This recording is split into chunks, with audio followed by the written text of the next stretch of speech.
안녕하세요. 중도층이 몰려온다. 안녕하세요. 예, 반갑습니다. 예, 최진입니다. 대통령 리더십 연구원 원장입니다. 네.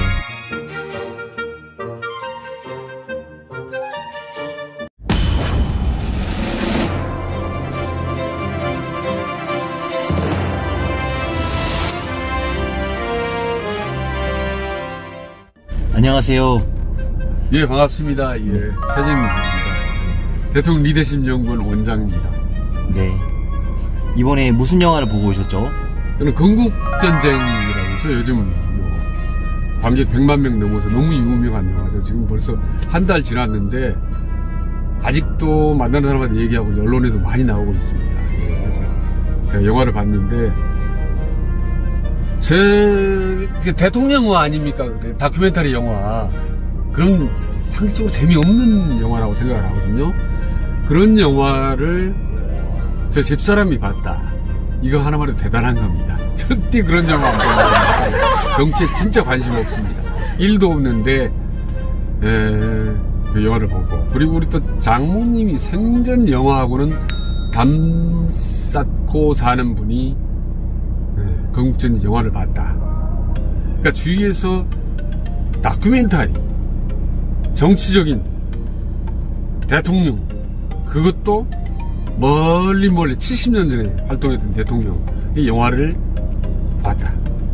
정치에 아무 관심도 없는 사람들이, 이게 바로 100만 명을 만들었다고 보는 거고, 저는 그게 중도 현상이라고 봅니다. 중도층, 왼쪽, 오른쪽, 보수나 진보에 속하지 않는 사람들이 우르르 몰려가서 봤기 때문에 그래서 100만 명을 넘었다. 그래서 건국전쟁 영화는 단순히 영화의 문제가 아니라 지금의 정치의 문제, 총선의 문제, 그 다음에 요즘 일반적인 모든 사람들의 문제라고 봅니다. 그러니까 정치 이데올로기 노 땡큐. 이제는 중도, 우리가 먹고 사는 문제가 중요한 사람들, 이 사람들의 힘이 분출된 영화, 중도 시대의 파워를 보여준 현상 중에 하나가 바로 건국전쟁 100만 명으로 나타났다고 저는 봅니다. 네, 감사합니다. 그리고 이승만 대통령의 성장 스토리가 궁금한데요. 그 이야기도 한번 소개 부탁드리겠습니다. 그러니까 이승만 대통령 이름이 상당히 특이합니다. 사실 원래요 이승용이었습니다. 승용, 이을승자, 용용자. 왜냐하면은 이승만 대통령이 6대 독자인데 이씨 왕조의 직계 후손입니다. 그러니까 왕손이죠.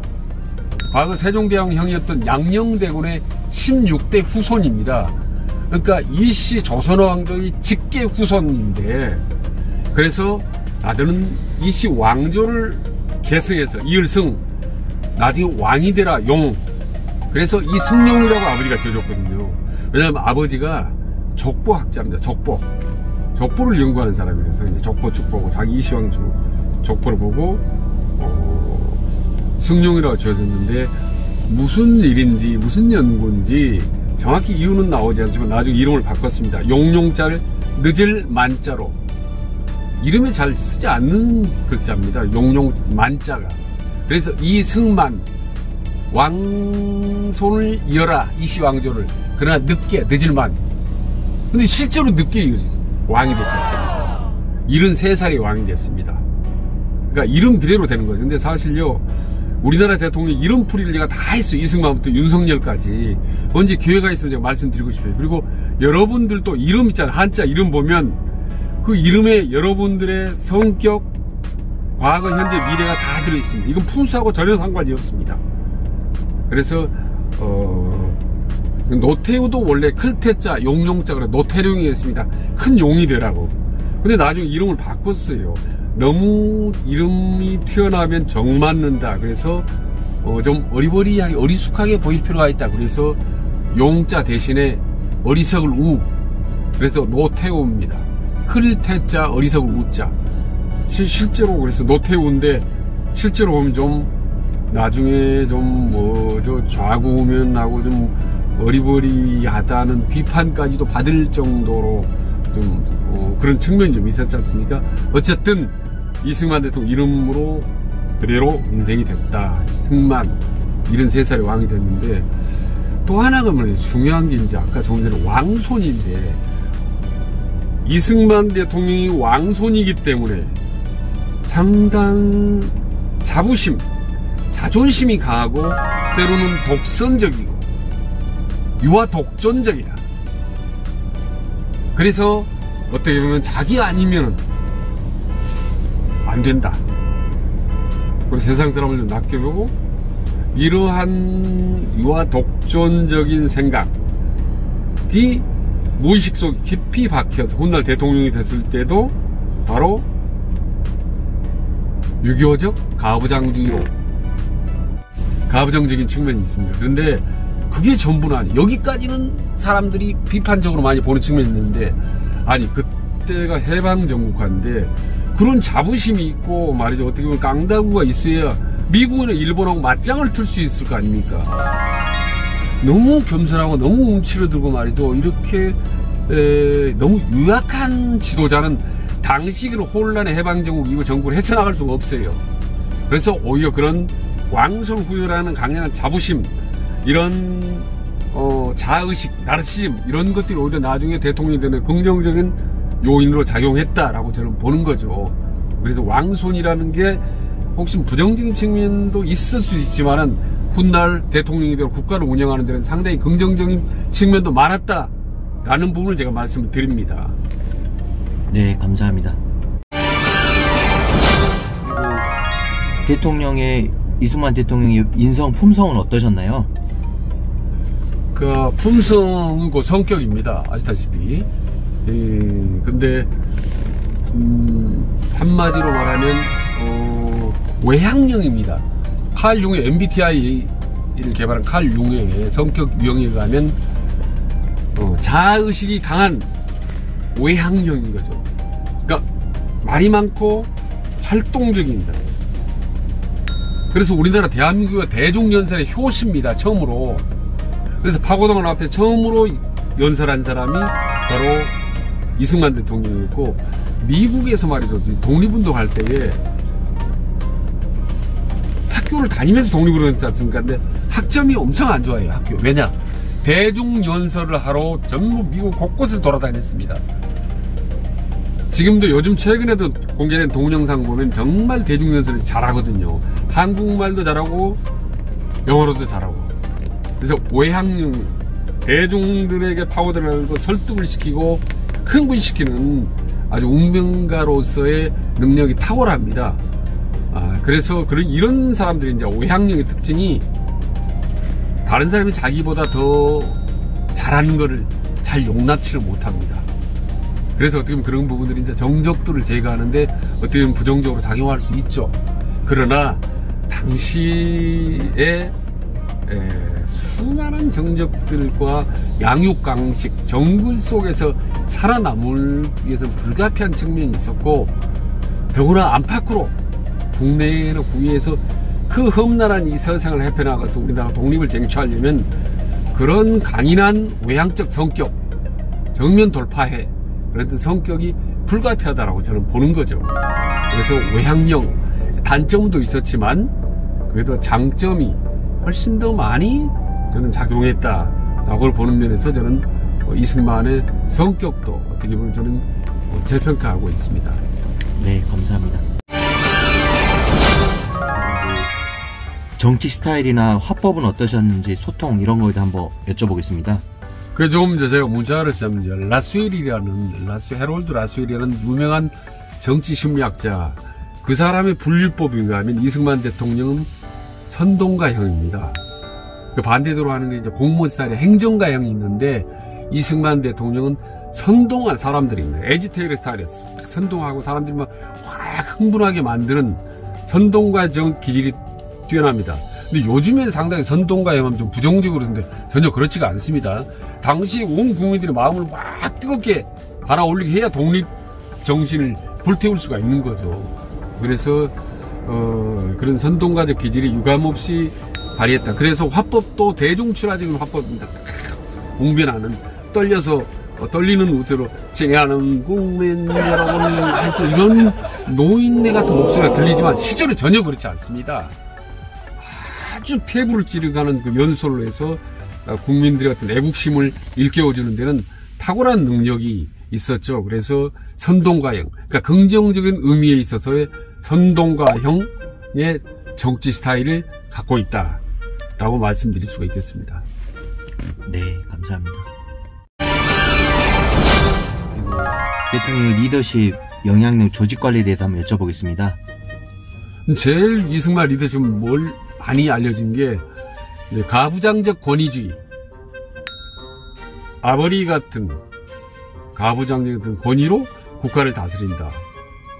그런 상당히 어떻게 보면 비판적인 의미가 담겨 있습니다만은, 그러나 당시 사회는 아시다시피 이제 근현대로 격동이기 때문에 그런 아버지 같은 강력한 구심력이 솔직히 필요하지 않았겠습니까?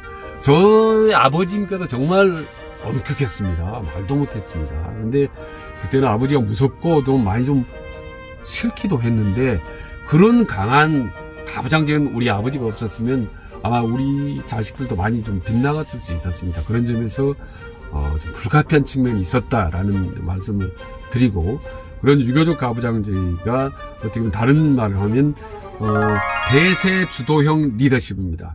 큰 흐름, 대세를 자기 구도대로 일관되게 꿋꿋하게 밀고 나가는 소신파, 이게 이제 대세 주도형 리더십이 이승만 리더십이다.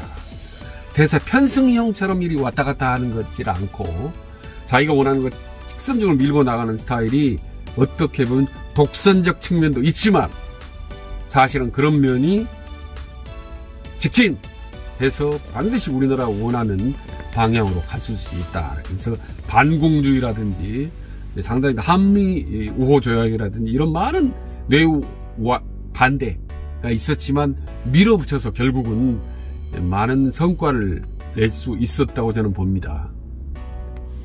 네, 감사합니다. 시대정신 글로벌에 대해서 한번 여쭤보겠습니다.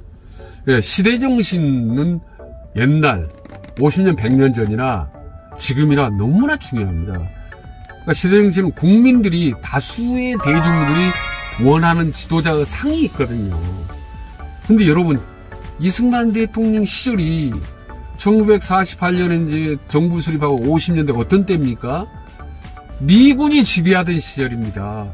1945년에 8.2 해방돼서 3년 동안요, 미 군정이었습니다. 그러니까 미군이 대한민국을 통치했어요. 사실은 3년 동안 어떻게 보면 좀 표현이 모르지만 식민지 비슷한 겁니다. 미국이 지배하던 나라인데, 이때 미국말 영어를 잘 쓰지 않으면 그 애들하고 어떻게 상대를 합니까? 이승만 대통령 미국에서 40년 살다 왔습니다. 명문대 쫙 나왔어요. 하버드, 프린스턴, 워싱턴 대학교. 그러니까 미국말 잘하고 미국말 명문대학교 나왔기 때문에 그 3년 동안, 미 군정기간 동안에 메가드 장군이나 하지 장군이나 미국의 대통령들하고 맞짱을 튼 겁니다. 그렇지 않고 말이죠. 고종 황제처럼 정말 세상 아무것도 모르는 사람은 미국 완전히 당할 수가 있어요. 그런 점에서 저는 이승만 대통령이 어찌됐든 대통령이 될 수밖에 없었던 제일 중요한 요인 하나만 꼽으라면 저는 영어 실력 그리고 미국 인맥이라고 봅니다. 그런 점에서 저는 대통령이 될 수밖에 없던 그런 시대적 배경, 시대정신을 타고난 인물이다라고 볼 수 있는 건데요. 근데 제가 쭉 이승만 대통령 말씀드리면 마치 완전히 이승만 대통령 일방적으로 미화한 것 같고 미화하고 찬양한 것 같은데 전혀 저는 그렇게 생각하지 않습니다. 솔직히 말씀드리면 100번 김구 선생 같은 경우는 대한민국에 존경하는 인물 항상 1, 2등에 오릅니다. 비록 대통령을 못하시고 비운에 정말 이 세상을 떠났지만은 우리나라 국민들이 다 존경하는 인물이죠. 충분히 제대로 평가를 받았죠. 근데 이승만 대통령 같은 경우는 완전히 12년 동안 독재자 인권 탄압하고 친일파 청산 못하고 하는 정말 나쁜 지도자로 돼버렸지 않습니까? 이런 부분은 우리가 조금은 바로잡아볼 필요가 있다. 이게 바로 저는 중도적 시각이라고 저는 보는 거고, 그래서 건국전쟁이 어떻게 보면 이승만의 미화가 아니라 좀 바로 잡는 것, 재평가하는데 기여했다고 저는 보는 겁니다. 그런 점에서 오늘 저는 이승만 대통령 이번에 다룬 건국 경쟁을 계기로 우리 대한민국 모든 대통령을 한번 새롭게 재평가해보자는 겁니다. 심지어 전두환 대통령이라든지 노태우 대통령까지도, 왜냐하면 노무현 대통령이라든지 김대중 대통령 충분히 높이 평가를 받았습니다. 근데 어찌됐든 우리나라 대한민국의 국가 지도자들이기 때문에 우리가 한번 제대로 이번 기회에 재평가를 하고 제대로 보자. 중도적 관점을 한번 확실히 갖자라는 게 제 주장입니다. 이상 말씀드렸습니다. 네, 감사합니다. 또 다음 편이 궁금합니다. 다음 편 소개 한번 부탁드리겠습니다. 네, 오늘 이승만 대통령에 대해서 이제 약간 말씀드렸습니다. 다음에는 박정희 대통령에 대해서 한번 얘기를 해보고 싶어요. 근데 이제 우리나라 사람들 박정희 대통령은 너무나 많이 안다고 생각하지만 너무 모를 수가 있습니다. 여러분, 박정희 대통령 18번 놀이 아세요? 제일 좋아하는 애창곡, 그리고 제일 술을 가장 많이 마셨을 때 박정희 대통령이 얼마나 술을 마셨는지, 그리고 어떤 사람을 제일 좋아하는지, 용의술수에 어떤 특징이 있는지, 이런 인간 박정희 대통령 부분에 대해서 우리가 좀 흥미진진한 주로 비화 위주로 알려지지 않은 내용 위주로 한번 저희들이 깊은 분석을 한번 해봤으면 좋겠다는 생각입니다. 인간 박정희의 퍼스널리티 그리고 리더십 다음 시간에 말씀드리도록 하겠습니다. 네, 감사합니다.